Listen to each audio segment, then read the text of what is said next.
Voy a convocar a los integrantes del primer panel. Ellos son Santiago Arias, del Banco Mundial, Matías Lince, consultor del Banco Interamericano de Desarrollo, Pablo López, Coordinación de Desarrollo de CAF, Banco de Desarrollo, y lo tenemos online a Martin Smolka, exdirector para América Latina del Lincoln Institute of Land Policy. Bienvenidos. Bienvenidos.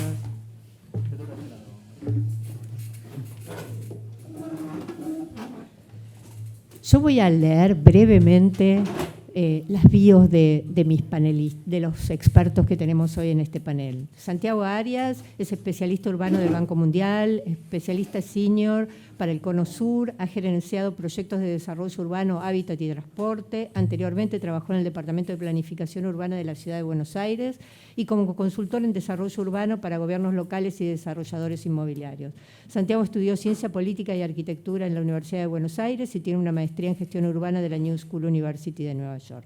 Matías Lince es consultor del Banco Interamericano de Desarrollo, y su formación académica en arquitectura, urbanismo y economía urbana con orientación en datos. Matías cuenta con experiencia, es exalumno de la maestría de economía urbana. Matías cuenta con experiencia práctica en operaciones urbanas en entes gubernamentales y en organismos multilaterales de desarrollo en Argentina, Chile y Uruguay. Actualmente trabaja como especialista de la División de Vivienda y Desarrollo Urbano del Banco Interamericano de Desarrollo, donde lidera cartera de proyectos de mejoramiento de barrios vulnerables, de integración suburbana, de revitalización urbana de áreas degradadas y de diseño y construcción de vivienda sostenible. Y Pablo López lleva a cargo la coordinación de desarrollo urbano en CAF, Banco de Desarrollo, es coordinador de vivienda y hábitat en la Gerencia de Desarrollo Urbano, Agua y Economías Creativas de CAF. Previamente a su actual posición se desempeñó como coordinador de desarrollo urbano de la Vicepresidencia de Desarrollo Social y Pablo se ha especializado en planificación urbana y en la formulación y gestión de proyectos de infraestructura con especial énfasis en proyectos de desarrollo urbano. Tiene una maestría en planificación del desarrollo con mención en economía urbana otorgada por la Universidad de Londres y una maestría en administración pública y el grado en civil en ingeniería otorgado por la Universidad Nacional de Córdoba. Cuando lo escuchen se van a dar cuenta que habla con un poquitito de tonada, todavía le queda un poquitito de tonada cordobesa. Bueno, vieron que tengo un panel de lujo aquí y déjenme hacer una pequeña introducción. Teníamos previsto que iban a participar otros dos funcionarios que no pudieron venir. Y yo voy a hacer una breve introducción al tema. Este panel es de acceso a la vivienda, suelo, hábitat y participación público-privada, pero la idea es tratar de ver qué experiencias se están dando en otros lugares del mundo, en qué están trabajando los organismos multilaterales que podrían servir para informar las decisiones en Argentina específicamente. Argentina enfrenta una situación macroeconómica compleja. El gobierno ha iniciado un programa de estabilización macroeconómica y un amplio programa de desregulación. Todos tenemos puesta la mira en cómo va a surgir, a seguir esto para adelante. Si bien no tenemos en este momento muchas definiciones de cuáles van a ser las líneas que va a seguir esta política nacional de vivienda, sí nos hemos encontrado con una serie de primeras iniciativas, por decirlo de alguna manera. Por un lado, estamos viendo una fuerte federalización de la política. Son los gobiernos subnacionales y los gobiernos locales los que están adquiriendo un rol bastante más importante que el que podían haber tenido en otros periodos, quizás a fuerza de pragmatismo, de la necesidad de cubrir algo que no están obteniendo desde el gobierno nacional. Y en ese sentido, eso lo vamos a ver en el próximo panel de gobiernos subnacionales. El otro punto es que si el gobierno, si este programa de estabilización de la macroeconomía funciona, uno podría empezar a pensar que si bien en el corto plazo vamos a tener una situación más compleja, en el mediano plazo probablemente podamos recuperar algo muy importante, como mencionó Fernández, que es el crédito hipotecario, podamos tener un restablecimiento de los mercados financieros, Y todo eso, y si se recupera la capacidad de pago, ¿no?, por vivienda de los hogares, podríamos entrar en un círculo mucho más virtuoso de acceso a la vivienda. Todo eso son hipótesis, son buenos deseos, pero como dijo Fernando, es importante discutir, bueno, cuál es el rol de cada una de estas políticas, ¿no? Es decir, nosotros lo que hemos visto es que hay muchas cosas que se fueron haciendo que realmente no funcionaron. El déficit de vivienda en Argentina sigue muy estable en los últimos años, a pesar de todo lo que se ha hecho. Entonces, un poco la idea es poder discutir, bueno, a ver qué experiencias nos pueden mencionar desde los distintos organismos multilaterales, y Martin Smolka hablándonos de política de suelo. Entonces, para empezar el panel, yo había formulado una serie de preguntas, pero que no las encuentro ahora, pero no importa. Pero básicamente la idea era preguntarles a los tres de los organismos multilaterales. Acá la tengo. ¿Qué lecciones y buenas prácticas podrían ser aplicables al contexto nacional en materia de políticas de suelo, hábitat y participación público-privada para el acceso a la vivienda? Y además preguntamos cómo pueden los organismos internacionales apoyar y complementar los esfuerzos del gobierno por mejorar el acceso a la vivienda. Dicho esto, les cedo la palabra. Quien quiera empezar de los tres. Pablo, adelante. Sí, bueno, muy buenas tardes. Muchas gracias, Cintia, por la invitación. La verdad, para nosotros es un placer compartir este panel, bueno, con Santiago, con Matías, y sobre todo también compartir con ustedes algunas de las reflexiones que estamos llevando adelante desde CAF en el sector vivienda. Yo diría de la experiencia de nuestra América Latina y el Caribe, y en todo caso, que esa experiencia podría trasladarse acá en Argentina. Yo creo que lo que mencionabas recién es un punto central, no suficiente, digo, el hecho de que la macroeconomía se estabilice, que vuelva el crédito hipotecario es clave, pero digo, no suficiente. Nosotros, hay países en la región como Chile, como Colombia, como Perú, donde los mercados de crédito están funcionando, hay tasas hipotecarias razonables, y sin embargo los problemas de vivienda siguen existiendo, ¿no? Digo, no es suficiente. Nosotros acabamos de terminar un trabajo interesante con CEDLAS de procesar las encuestas permanentes de hogares. Tomamos tres momentos en el tiempo, en el 2000, el 2010, 2020, 2022, dependiendo de los países, para ver un poquito esta radiografía de cómo ha evolucionado el sector de la vivienda en la región. Y hay algo interesante que se ve, y que en general ha habido mejorías en términos de, por ejemplo, en la calidad de la vivienda. Digo, obviamente sigue habiendo problemas, pero un dato curioso, por ejemplo, que hay cada vez menos propietarios, ¿no? Cuando uno ve, en general América Latina es un continente que se caracteriza por que el 70%, 80%, dependiendo de los países, la gente es dueña de su casa. Hay un porcentaje menor que alquila. Probablemente Colombia sea la excepción, donde hay mayor porcentaje de familias, que un 40% de hogares que alquilan. En general la gente tiene propiedad su vivienda, pero eso, cuando uno lo ve en estos cada 10 años, ha ido cayendo. Lo cual también un poco refleja que es cada vez más difícil acceder a una vivienda. Hay ciudades en América Latina donde el precio del suelo se triplica, se duplica cada 6 años, y los ingresos en América Latina en promedio se duplican cada 80 años, ¿no? Con lo cual, digo, se está desacoplando cada vez más el poder adquirir un metro cuadrado de la vivienda con relación a lo que le permite el ingreso medio de un latinoamericano, ¿no? Entonces, el desafío es cada vez mayor.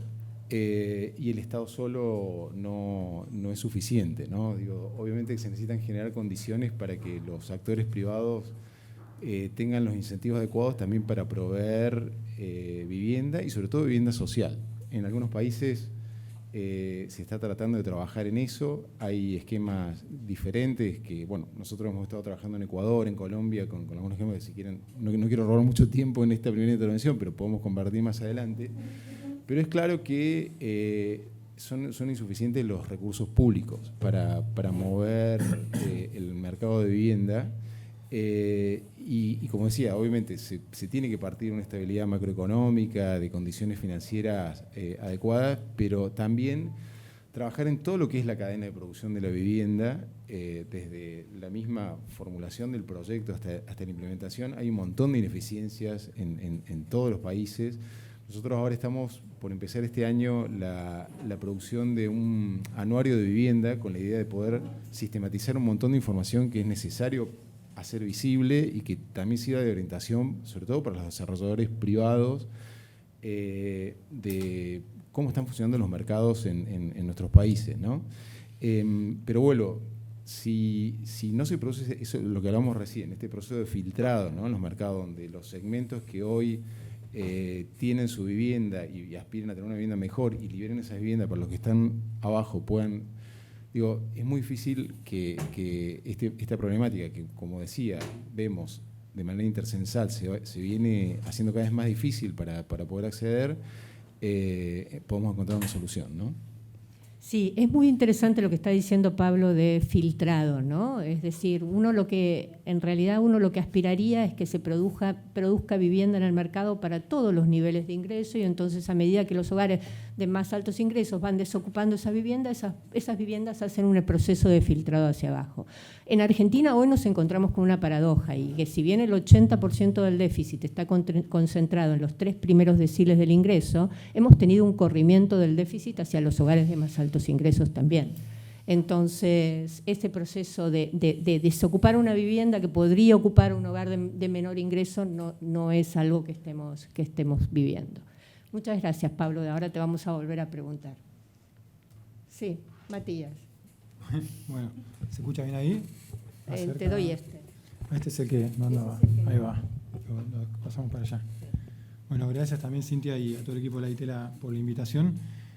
Un poco reaccionando a la pregunta cuando nos la adelantaron para empezar a pensar un poquito qué experiencia traer. Nosotros desde el banco, tal vez una experiencia no tanto de la faceta financiera del banco, que obviamente, como su nombre lo indica, financia proyectos y le presta plata a los países y a las provincias de la región. Me parecía interesante traer un caso donde el banco apoyó desde su pata más de acompañamiento técnico y de fortalecimiento institucional el desarrollo de una política que ha tenido su permanencia en el tiempo en México y que ha dado una respuesta, si se quiere, integral a la problemática que nos trae acá, ¿no? O sea, que hay déficit habitacional, que falta generar esquemas sostenibles financiera y ecológicamente, me animaría a decir, de desarrollo urbano, y es que el banco en sus inicios ha acompañado en la formulación de la estrategia y después en la certificación de esos proyectos de manera que cumpliera con una serie de requisitos.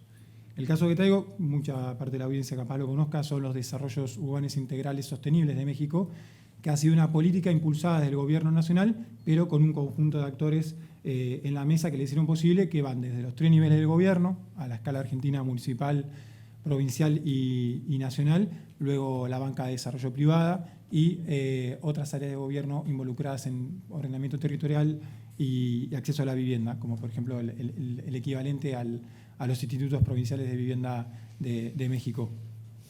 Creo que lo que es interesante de ese caso fue que se dio en un contexto similar al de Argentina, con cierta escasez de recursos, con un rezago habitacional importante y con una capacidad limitada de producción del Estado Nacional de Vivienda, que creo que compartimos bastante de esos puntos. Y mirando un poco a esa experiencia, tal vez lo que más destacaría y que me parece pertinente poder estudiarla, si bien hoy está discontinuada por la última administración, bueno, los 10 años que tiene encima nos han enseñado como las distintas etapas naturales de evolución que llevan estos programas, desde sus primeras intenciones muy bien intencionadas, pero tal vez poco institucionalizadas, hasta esa madurez suficiente que le permitió no solo lograr escala, sino también generar los mecanismos y los acuerdos de ejecución y institucionales suficientes para que hoy pensemos que, bueno, hay muchas lecciones aprendidas de esa política. Pero para poner un poco en contexto qué es lo que hace el programa, en respuesta a la pregunta de acceso al suelo, tiene 3 modelos de intervención, que son generación de nuevo suelo urbano en áreas de expansión urbanas, otro que es el aprovechamiento del suelo urbano existente y toda esa inversión ya hecha por el gobierno en áreas de poca densidad, a partir de operaciones de regeneración y redensificación urbanas en áreas de oportunidad, infraestructuras obsoletas, territorios que no tienen un uso residencial y a los que se los recualificó. y luego nuevos polos o nuevas áreas de construcción de urbanización que no necesariamente se dan como continuidad de una mancha existente. En cualquiera de esos tres casos, los puntos comunes son las ventajas que trae para cada uno de los actores. En primer lugar, he dicho el gobierno nacional, provincial y municipal, a la escala argentina, con los nombres que en México le corresponden, obtienen múltiples beneficios de cada uno de los niveles que le sucede, ¿no? O sea, el gobierno municipal obtiene un beneficio directo del gobierno nacional por el financiamiento de la parte de infraestructura. Muchas veces los municipios, y en Argentina nos pasa de verlo muy seguido, no cuentan con capital suficiente para poder hacer las inversiones en provisión de servicios básicos, en el desarrollo de redes viales y redes peatonales, en el desarrollo de equipamiento comunitario de gran escala. Entonces los municipios, en el marco de estos desarrollos urbanos integrales, encuentran financiamiento para lograr disparar las primeras inversiones iniciales, que son las que en las áreas de expansión se vuelven necesarias para llegar al punto siguiente de generar suelo urbano, ¿no? En el caso del gobierno nacional se obtiene la colaboración activa del municipio y de la provincia en términos de ordenamiento territorial, en términos de la identificación de esas áreas de oportunidad del interior del tejido urbano o de la identificación del crecimiento inercial de las ciudades para identificar en dónde es que vale la pena apoyar esos proyectos. Y en el conjunto, si se quiere, más privado de la banca de desarrollo y el conjunto de inversionistas nacionales e internacionales que cuentan en el país, descansan en la nación en los fondos de garantía que los mismos crean para reducir así un poco los riesgos, generar tasas más accesibles y, en definitiva, conducir a una vivienda un poco más asequible para distintos niveles de la población. Esta política tuvo, para ponerlo en términos de alcance, ha beneficiado a más de 800.000, ha construido, digamos, ha generado más de 800.000 viviendas en un área urbana de equivalente a 20.500 hectáreas, y en términos de población beneficiaria son más o menos 3.250.000 personas. Para la escala de México, si uno lo mide porcentualmente, no es que terminó de mover la aguja, pero no deja de ser una buena experiencia a la que mirar, creo yo, para entender que en esa sinergia público-privado y en esa sinergia entre los distintos niveles de administración hay oportunidades para contextos similares de poder avanzar en esa línea. Creo que el caso da para profundizar mucho, no sé si hubiera algún punto en particular que destacar, pero así como muy sintéticamente creo que presenta un poco los ingredientes del contexto en el que se generó y los ingredientes de las soluciones que hoy son posibles de dar en Argentina. Muy interesante, Mati, porque básicamente resuelve algo muy importante, que es la coordinación entre los distintos niveles de gobierno, etcétera, ¿no? Y los incentivos que se pueden generar en los gobiernos locales para que respondan en los temas de normativa. Muchas veces lo que tenemos es inversión del gobierno nacional en un territorio, pero el gobierno nacional no tiene ninguna potestad sobre la normativa, la regulación de uso del suelo, etcétera. Y el otro punto que me parece muy importante y que después por ahí podemos discutir es, nosotros estamos acostumbrados a la vivienda en áreas de expansión. Y vos lo que estabas comentando es que parte del programa iba dirigido a áreas de renovación urbana, áreas que ya tienen la infraestructura y todos los servicios instalados. Y creo que ese es un tema que nosotros desde la política nos hemos planteado muy poco y que también me parece que merece ser analizado. Sí, si te puedo reaccionar sí. brevemente a eso. Digamos, acá creo que yo el principal valor que tuvo el banco en el apoyo a esta operación fue la identificación de esas múltiples estrategias. Cuando inercialmente el gobierno lo que quería hacer era expandir, ir por la vía de la expansión urbana, o sea, generar un nuevo suelo urbano en las áreas periféricas y expansión, o nuevos centros urbanos en áreas que no necesariamente estaban insertas en un tejido. El valor del banco fue identificar que había una oportunidad y que esa oportunidad estaba muy monetarizada. Digamos, ya había una inversión hecha por el Estado en años o gobiernos anteriores que merecía ser puesta en valor y digamos, que le implicaba al Estado Nacional mucha menos inversión, porque la principal inversión de estos desarrollos del Estado Nacional es en infraestructura. Entonces le generaba las condiciones desde un punto de vista normativo, cuando hubiera que habilitar mayor densidad, o desde un punto de vista de coordinación interinstitucional, a que llegara el privado para que fuera el privado el desarrollador de la vivienda. Entonces aumentar el stock que, digamos, que esa vivienda podía proveer y por ende incidir en el valor de mercado de la misma. Así que bueno, el apoyo del banco fue técnico, pero bueno, me parece que no menor para estructurar esta política. Muy interesante. Santiago, ¿querés que pongamos? Sí, a ver si. A ver alguna de las. Si me escuchan por acá, perfecto. Si me ayudas allá, o no sé si querés que vaya yo hasta allá, vos me decís. Sí. No. Bueno. Acá podés ir ahí que tenés. Sí, no, si querés hacer todo porque si no. Porque no sé si tenés. No tengo micrófono ahí, así que Sí. voy a hacer acá y estar a dos manos. No, sobre todo también si querés ver un poco la presentación. No, primero, dos cosas. Le agradezco a Cintia la invitación, a la Universidad de Itela. Siempre es interesante para nosotros poder tener estos espacios de discusión, más allá del... ¿La paso acá? Más allá de nuestro trabajo día a día, tener la posibilidad a veces de juntarnos y mismo a veces conversar con los colegas de otros bancos.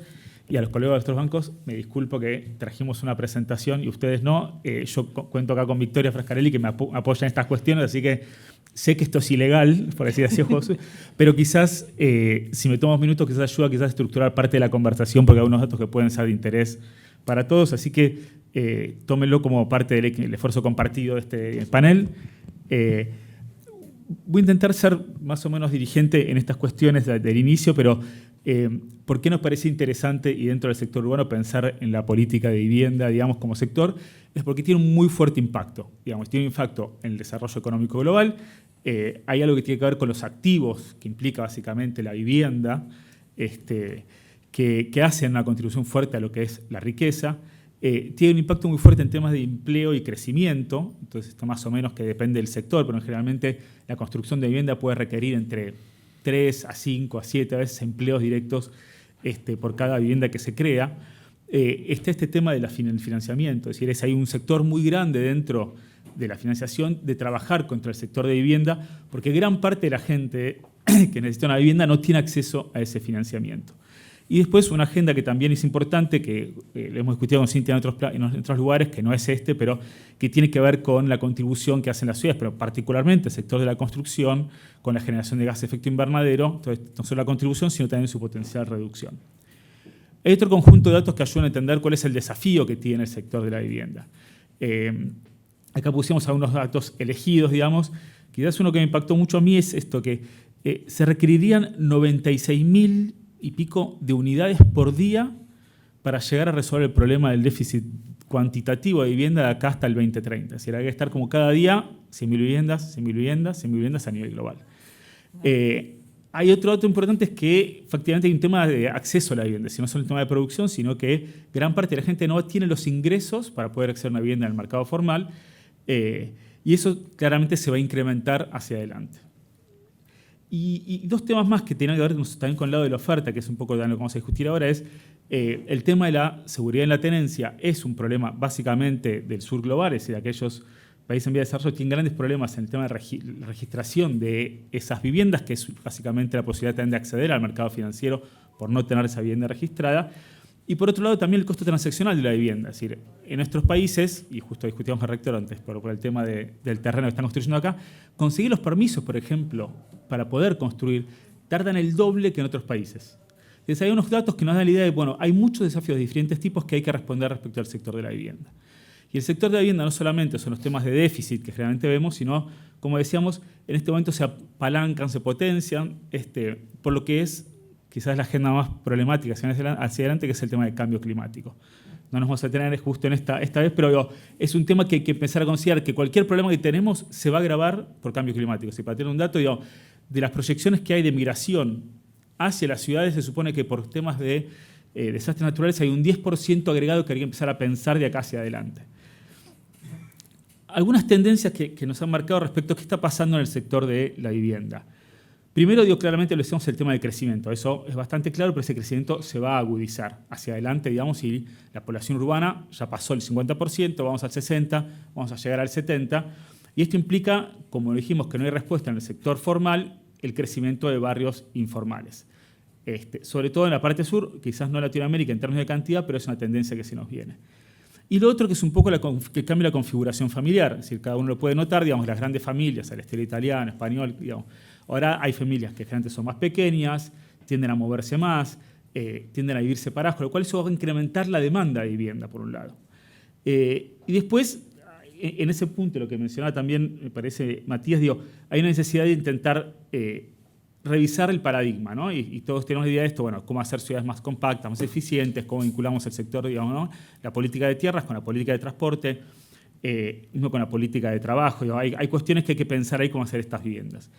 Hay dos temas más, les voy a decir muy breve. Uno, el tema de tecnología, que lo voy a mencionar abajo. El tema de, como dijimos también, el tema de la eficiencia energética y la posibilidad de cambiar la forma en que construimos vivienda. Hacerla más barata, hacerla más ecológica, reducir todo la necesidad de energía. Todos los que recibieron su factura de luz estos días están pensando qué pueden hacer para reducir un poco ese costo. Y después, también lo que está viendo como parte de la tecnología es, claramente, digamos, todas las fintech, digamos, aparece un nuevo actor que puede revolucionar gran parte de los costos transaccionales, que decíamos, no solamente el tema de la digitalización, hacer más accesible el tema de transferencia entre títulos, pero también incorporar mucha gente al sector financiero a partir del uso de aplicaciones. Hoy también vimos una noticia el día de hoy respecto a utilizar ¿no? creo que es Mercado Pago se va a utilizar para expandir su horizonte de aplicación de política pública. Son cosas que revolucionan el mercado. Esto es un poco la estructura que a veces pensamos de cómo uno piensa los building blocks de cómo es la política de vivienda. Simplemente digo, para pensar en estas tres grandes estructuras, la que más nos cuesta a nosotros es la de abajo, lo que a veces en inglés es más fácil porque es como el enabling environment, pero difícil de traducir, pero digo, no tenemos un entorno macroeconómico propicio para desarrollar la parte de arriba. Entonces, con la parte de abajo, con los fundamentos bajos, lo de arriba se mueve todo y te gustaría buscar oportunidades ad hoc. Pero digo, ahí tienen, digamos, un poco las dos patas grandes de lo que es la política de vivienda. La oferta y la demanda. En general, estamos a veces más pensando en términos de oferta y lo que parece que vamos a tener que pensar un poco más es repensar un poco cómo trabajamos con la demanda. Y dentro de cuando estamos pensando en las intervenciones que se podrían llevar adelante, dentro de la pirámide social hay un conjunto de políticas que se puede orientar más para los sectores de arriba, que tiene que ver con reducir, digamos, los costos de la vivienda formal, y después hay una cadena más larga, digamos, que es para llegar hasta la parte de abajo de la pirámide de la base, y bueno, ¿cómo hacemos para el acceso a la vivienda? A través posiblemente de una política de acceso al financiamiento. Nosotros del banco, y todos los bancos creo que estamos en las mismas líneas, intentamos apoyar en toda la cadena de valor, digamos, de la vivienda. Entonces, como decíamos, digamos, en algún lugar depende de lo que cada país esté pidiendo, uno puede tocar 1, 2, 3, 4, todos los bloques de vivienda, todos los bloques de los sectores, y acomodándonos un poco a las demandas propias de los países. Y de vuelta, digamos, cuando uno piensa en las posibilidades de dónde tener inversiones, digamos, a veces esta discusión es si es una cosa o la otra. Y en general lo que vemos es que es una cosa y la otra. Entonces, a veces lo que se pone, digo, bueno, ¿es apoyo a la oferta o apoyo a la demanda? Posiblemente necesites de los dos. Entonces, digo, si uno dice, bueno, hay mucho que hacer, por ejemplo, en temas de planificación urbana, en mejorar las normas de construcción, en facilitar, digamos, lo que hablamos de los títulos. Este es un elemento clave, sobre todo ahora que no hay mucho para hacer, porque estamos pensando o repensándonos, digo, bueno, quizás es un momento de darnos vuelta y trabajar en la parte de planificación. Muchos de los que están acá podrían tener mucho trabajo futuro si reforzamos la importancia de la planificación, de la revisión normativa, de agilizar los trámites, de repensar cómo se vinculan, digamos, también la planificación entre sí. La necesidad de invertir en infraestructura básica, ahí creo que es un número que, bueno, es una necesidad. En nuestros países no creemos que haya espacio, digamos, por lo menos que para algunas cosas de estas que el sector privado pueda resolver por sí mismo. Y acá me parece que ahí sigue habiendo un espacio que es para el sector público, sobre todo con los barrios informales, digamos, que necesitan seguir necesitando ese apoyo, sobre todo si uno piensa el déficit que hay, ¿no? Hablamos como 5.500 barrios, 5.600 barrios según el último RENAVAP. Es decir, ese número no está bajando y posiblemente el mercado no les pueda dar una solución y la autoorganización, aunque hay iniciativas muy elogiables, no van a dar por la escala. Acá el tema alquilar es un tema que está muy discutido. Después hay toda una cuestión de trabajar junto con el sector de la construcción, que es una agenda muy interesante, sobre todo en temas de materiales y de eficiencia. Pero el punto que quizás nos traía un poco a colación esta discusión tiene que ver con el ampliar el acceso al financiamiento de la vivienda. Esto no lo vamos a meter acá, pero acá habría como 4 o 5 paquetes que podemos ponernos a discutir de dónde habría que enfocar esa política de vivienda. Y cada uno tiene como su discusión. No soy un experto en financiamiento de la vivienda. Por suerte, Blanco tiene otra gente que se dedica a esto, pero sí me pasaron este slide muy lindo que marca un poco los puntos sobre lo que vamos a trabajar. Sé que hay otra gente, lo veo Marcelo, gente que básicamente trabaja un poco con esta agenda y requeriría mucha expertise técnica para poder destrabar esta maraña, digamos, ¿no? Y poder realmente facilitar ese mercado, sobre todo para los sectores que ahora no están dentro del sector, el acceso formal del mercado. Hay un punto más que creo que hablamos del cambio de paradigma al inicio, que es un poco esta discusión. Es decir, bueno, si realmente queremos, todas las políticas, la última hablaba del tema de los subsidios, que es un poco también lo que discutimos con el gobierno de Argentina y queremos que un poco parece. Y bueno, hay que cambiar, que es un poco el paradigma de cómo el Estado se piensa respecto al sector de la vivienda, como el que ejecuta, digamos, ¿no? Un Estado ejecutor, a este Estado facilitador. Lo puso en términos muy generales, para hay mucha discusión al interior, pero posiblemente hay acá, digamos, la idea de decir, bueno, el gobierno podría centrarse en diseñar estos programas, y ahí se requiere mucha expertise técnica para eso, para que después se movilice el sector privado. Y que el sector privado tenga supuestamente su capacidad y su eficiencia, que parece que es mayor al privado, y sobre todo que traiga cuestiones de innovación. Pero para eso también implica que los gobiernos locales, que lo dijo Fernando al inicio, digo, bueno, tienen un rol importante, primero por el tema de la tierra, por otro lado tienen que dar esos entornos propicios, digamos, sobre todo en temas normativos, y acompañar al sector privado. Entonces tienen que como reorientar parte de los recursos estatales a ayudar al sector. Después hay una cuestión obviamente de cómo se diseñan los subsidios, porque hay que enfocar a los que tienen más necesidad y que pueden acceder, y a veces no son los más de abajo, es un sector intermedio. Y bueno, después temas que quizás podamos revisar con más detalle cuando pensemos específicamente en la política. Esto le va a saltear, esto es un poco que apoya el banco, cómo está apoyando el banco en general, pero sí nos parecía interesante, desde el Banco Mundial estamos apoyando a Argentina, digamos, en términos de materia de hábitat, vivienda y desarrollo territorial. Tenemos 6 operaciones y básicamente las distintas operaciones fueron enfocándose en parte de esta cadena. En un momento, cuando el gobierno del PRO en 2017 pidió apoyo, por ejemplo, a cómo fortalecer el tema de acceso al financiamiento, parte del préstamo fue orientado a ese lugar, parte tiene que ver con resolver la deuda que había, por decir así, con la integración del hábitat, pero el año pasado trabajamos en otro proyecto, un nuevo préstamo que, entendiendo que parte de la macro estaba mal, dicen, bueno, hay que enfocarse quizás a recomponer la oferta, es decir, cuando la macro se active, tener la oferta bien organizada, sobre todo en el sector de acceso a la tierra, lotes con servicio, ciudades bien planificadas, ciudades bien haciendo uso del mejor potencial de su infraestructura existente. Entonces, ahí, digamos, acá hay un acompañamiento con diferentes cuestiones y me quedo la parte de los casos, pero voy a parar acá para quizás dar una parte de la conversación y si queda un poquito de tiempo, después cuento algunos casos que trajimos. Me parece muy bien, muy interesante el panorama que presentaste, amplio de... No, cualquiera, cuando hablamos de políticas de vivienda, hablamos de un menú de políticas de vivienda, ¿no es cierto? Primero, que pueda resolver las demandas de vivienda de hogares de diferentes niveles de ingresos. Y nosotros, si bien en Argentina tenemos un déficit muy concentrado en los hogares de más bajos ingresos, como yo les dije hoy, hogares del 9º y del 10º decil también tienen dificultad, sobre todo los jóvenes, para acceder a la vivienda. Por el otro lado, si es vivienda en propiedad, que nos dice la vivienda en propiedad en América Latina está disminuyendo, la gente está alquilando más. Nosotros lo tenemos los datos del último censo de Argentina, teníamos 21% de los hogares que alquilan inquilinos, ahora estamos cerca del 30%, y en la ciudad de Buenos Aires algunos barrios están cerca del 40%. Entonces también un cambio en la demanda, ¿no? Así que muy interesante, y los problemas de financiamiento y de oferta, cómo ir llevándolos adelante. Tenemos a Martin Smolka, que ahora lo voy a presentar. Cuando hablamos de políticas de vivienda y hablamos, bueno, los municipios no tienen recursos para enfrentar, no sé, el financiamiento de infraestructura o algunas otras inversiones dentro de su municipio, no nos damos cuenta que los municipios están generando valor todo el tiempo, Cada vez que un municipio cambia la normativa, modifica en el planito ese que pintan, a veces se pinta de color, de un color que era uso rural a uso urbano, está generando valor.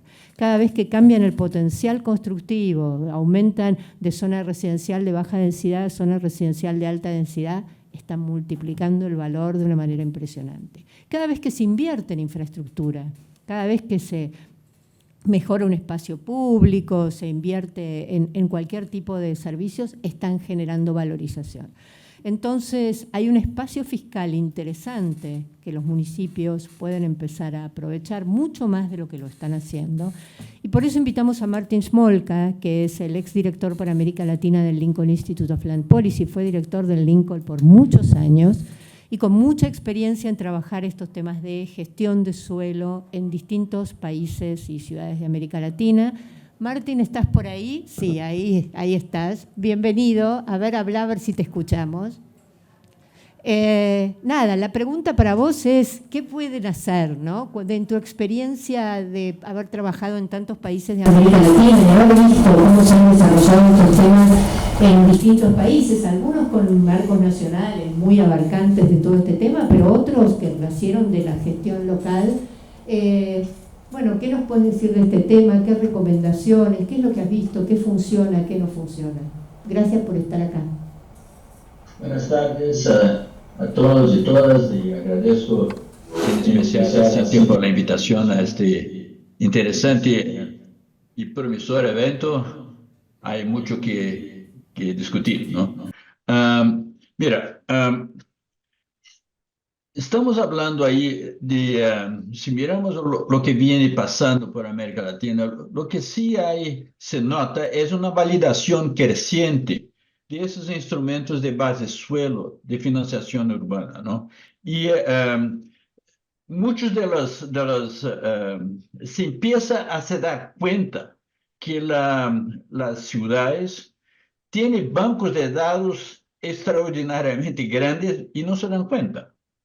Y eso es, como Cintia estaba diciendo, todas las mayores edificabilidades que en general se regalan y que en general podrían estar siendo aprovechados para financiar vivienda social. Y eso ya se está pasando en muchos lugares en América Latina y algunos con éxitos bastante promisores, ¿no? A ver si podemos llegar a dar algunos ejemplos por ahí. Pero ese debate también, el debate público, está marcado por muchas resistencias y principalmente por malentendimientos de lo que se puede hacer con esos instrumentos y esas políticas, ¿no? En general. Hay muchas falacias de comprensión, en la comprensión de cuál es el impacto que eso tiene y cuál es el espacio jurídico también para así hacer implementar esas políticas, ¿no? Y en tercer lugar, el tercer punto que quisiera hacer es que hay efectivamente una adhesión más fuerte potencial de los desarrolladores a muchas de esas políticas, de esos instrumentos. Y pienso que puedo dar algunos ejemplos. Hay una diferencia, y eso es significativo en América Latina, cuando hablamos de desarrolladores atrasados o rentistas, vis-a-vis los desarrolladores que ya operan con un cierto nivel de sofisticación digamos, financiera y se quieren, operan como capitalísticamente, no como rentistas puros, ¿no? En fin, en ese sentido, de los, ¿cómo se dice? De la validación de esos instrumentos, la razón para eso tiene que ver con algunas cosas que ustedes ya hablaron ahí y que, en fin, se habla hoy por hoy, todos ustedes saben, ya oyeron no sé cuántas veces el tema de los trillones de dólares que son necesarios para recuperar digamos, el déficit de infraestructuras en las ciudades del mundo, y América Latina en especial. Y América Latina en especial tiene déficits extraordinariamente altos ahí también, ¿no? Es quizás el mayor problema que tenemos en América Latina, y todo el tema de informalidad, etcétera, es un resultado de esos déficits de inversión en infraestructura, ¿no? Hay también un creciente activismo social urbano, con cuestiones que entran en el debate público, como el derecho a la ciudad, la función social de la propiedad, que obviamente está influenciando las decisiones de muchos. Y una cierta concientización del tema del enriquecimiento sin justa causa, ¿no?, en proyectos urbanos. Eso cada vez más también se expone en la media y así por delante, ¿no? Y finalmente, en el tercer punto, hay varios otros, pero esos son más destacados, hay el tema de la expectativa que se puede tener con esos instrumentos para el tema de adaptación al cambio climático, ¿no? Y se cría, hoy por hoy se está buscando fuertemente fuentes alternativas de cómo financiar las necesidades que el cambio climático está imponiendo a las administraciones públicas y el tema del impacto que el cambio climático tiene en el valor del suelo ya de alguna manera sugiere algunos caminos muy interesantes para pensar en esos temas, ¿no? Como Cintia dijo, hay efectivamente en América Latina una proliferación de leyes nacionales desde la colombiana de 88 hasta en fin, esos, Uruguay en 2008, Ecuador 2016, El Salvador 2018, Chile 2020, Perú 2021. Eso se están ampliando y se está expandiendo eso, y Argentina todavía no tiene una ley nacional, pero tiene leyes provinciales también y locales que me parecen bastante promisoras, ¿no? En fin, la trayectoria, como estaba diciendo, está todavía marcada por fuertes resistencias, y eso es uno de los mayores problemas que se encuentra para la implementación de esos instrumentos, que es esencialmente el tema de la resistencia que se ofrece por malentendimientos, ¿no? Y esa resistencia tiene un componente ideológico importante, intromisión del Estado, no se quiere eso, intereses, temas, como estaba diciendo, de los desarrolladores rentistas que obviamente invierten más en suelo, ganan más con el suelo que probablemente con la promoción inmobiliaria propiamente dita, pero esencialmente la ignorancia, que es y que sugiere la fuerte relevancia de ese trabajar con las aumento de la capacitación de los técnicos urbanos. Se dice cosas bastante absurdas sobre esos instrumentos que paralizan muchas veces el debate en su incipiencia, como el tema de que es inflacionario, que eso va a provocar aumento de precios cuando se cobra esas, digamos, esas plusvalías, lo que sea, o esos incrementos de valores del suelo que son indebidos, ¿no? Temas de derechos adquiridos, temas de bitributación, que son todos ellos bastante falaciosos y resultan de un muy mal entendimiento de qué son esos instrumentos y qué potencial pueden tener, ¿no? Hay inclusive otros tipos de que son técnicamente inviables, que son gentrificantes y otras cosas que no valen la pena, o cosas de comunistas, ese tipo de cosas que son argumentos muy fuera de cualquier sentido mayor, ¿no?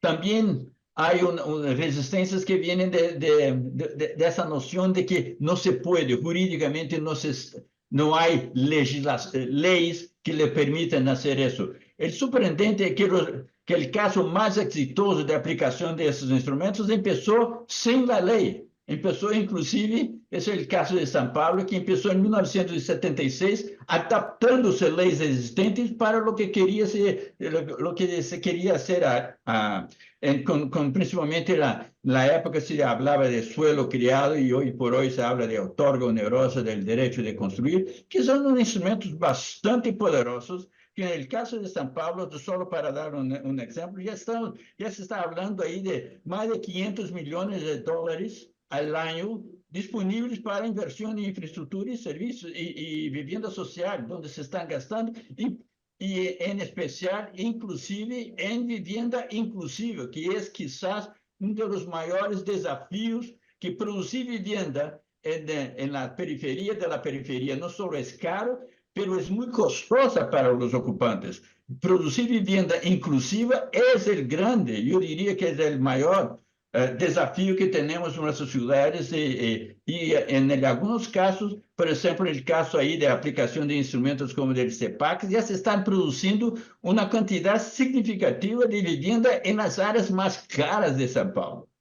Y eso, estamos hablando ahí de millones y millones de dólares que estaban, que de otra manera, si no hubiera esos instrumentos, estaría indo para ser un poco no hacer proselitismo, pero de cualquier manera, iban de otra manera al bolsillo de los propietarios de suelo. Y, más interesante de todo, no sé cuántos de ustedes saben, São Paulo, solo para seguir ahí un poco en ese ejemplo, logró un cambio. Hay algo que... Te escuchamos bien. Y yo te iba a pedir que aclares, que expliques qué es el CEPAC, los CEPAC, ¿qué son? CEPAC, perdón. El CEPAC es el certificado de potencial adicional de construcción, que es un instrumento, como ustedes ya hablaron ahí de la relevancia de producir vivienda social en áreas de renovación urbana, y eso es un instrumento pensado para intervenciones en grandes polígonos de redesarrollo urbano. Y hay, por ejemplo, eso en Brasil se llama operaciones urbanas, son donde se toma, si quieren, para aquellos que ya oyeron hablar de reajuste de suelo, es una forma de rezoning o de reajuste del suelo, donde se reparcela el suelo, se ofrece mayor edificabilidad posible, como suportada por las nuevas inversiones que se hacen en infraestructura y servicios en esas zonas, que son financiadas por la venta de esas mayores edificabilidades. Dos operaciones en São Paulo generaron en prácticamente 12 años como 3.3 billones de dólares, que ya lo sé que para ustedes ahí, eso no es plata, pero en São Paulo se considera como una plata bastante razonable. Y la venta de derechos de edificabilidad en suelos individualizados generan eso fuera de las operaciones urbanas, genera como 250 a 300 millones de dólares al año, que también todo eso va a un fondo que debe ser usado en vivienda social, infraestructura y así, transporte y así por delante, ¿no? En fin, son casos bastante promisores, bastante interesantes. Lo que ya lo sé que estoy posiblemente hablando más que el tiempo que me permitía la Cintia, pero solo para concluir, eso, lo que estamos hablando ahí es un no-brainer, ¿no? Es algo, por ejemplo, donde la gente ya se da cuenta, o en América Latina ya se hace eso sin se dar cuenta que están haciendo eso. Eso se hace, por ejemplo, cuando se habla en exacciones que son cobrados, casi todas las jurisdicciones de América Latina cobran exacciones para una serie de casos especiales, que nada más es que una movilización de incremento de valor del suelo en beneficio de una carga social que los proyectos imponen. Cuando no se hace eso, cae en las cuentas públicas para cubrir esos costos adicionales de accesibilidad, de infraestructura y así por delante, ¿no? Ahí, por ejemplo, ustedes ahí posiblemente ya oyeron hablar de la anomalía de subinversión, que de un consultor del Banco Mundial, ahí, Donald Trump, propuso ya algún tiempo atrás. Y la pregunta es muy sencilla: ¿por qué es tan difícil financiar infraestructura que valoriza el suelo mucho más que el costo de la propia inversión de infraestructura? En general, no debería ser un problema tan grande. Es una cuestión de gestión urbana, ¿no? En el final del día. Lo que también se puede decir sobre eso es que los promotores inmobiliarios, particularmente, y eso se está estudiando, particularmente en el caso de São Paulo y otros lugares, Cintia me dice que ahí en Argentina también ya se dan cuenta de eso, que muchos promotores inmobiliarios que están ahí metidos en essas áreas donde se cobran mayores edificabilidades, se dan cuenta que logran cobrar suelo criado, así que essas maiores, a um preço mais baixo que tendria de pagar no mercado se não houver esses instrumentos. Então, de certa forma, é um instrumento que favorece a los promotores, digamos, mais sofisticados que trabalham em outro marco, não? De promoção imobiliária. Não? E estamos falando aí do setor mais avançado de la industria inmobiliaria, ¿no? Bien, tengo ahí algunos ejemplos prácticos si ustedes quieren, pero no sé cómo estamos de tiempo. Te los voy a preguntar después. Ahí la relación ahí de la mesa. Te los voy a preguntar después. Gracias, Martín. Gracias.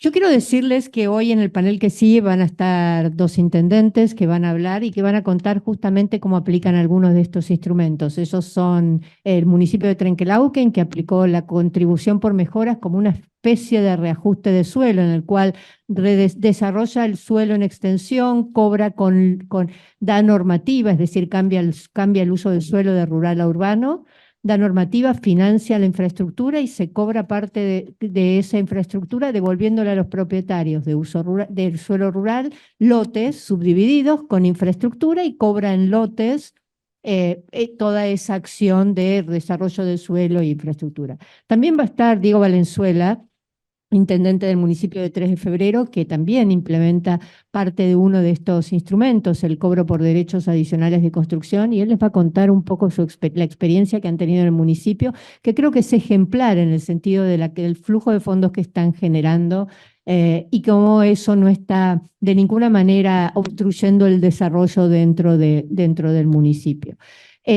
Para ir cerrando y poder dar lugar a algunas preguntas, me gustaría que Pablo nos dé ejemplos de lo que vos dijiste en algún momento, después les doy algunos ejemplos de que hayan estado trabajando. Sí, Cintia, gracias. Sí, pero si me permití, me gustaría por ahí mencionar un par de cositas antes de caer en el ejemplo, ¿no? que voy a dar. Yo creo que, a ver, yo he dicho al inicio un poco estas cosas que revelaban cuando uno mira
a este panel de lujo.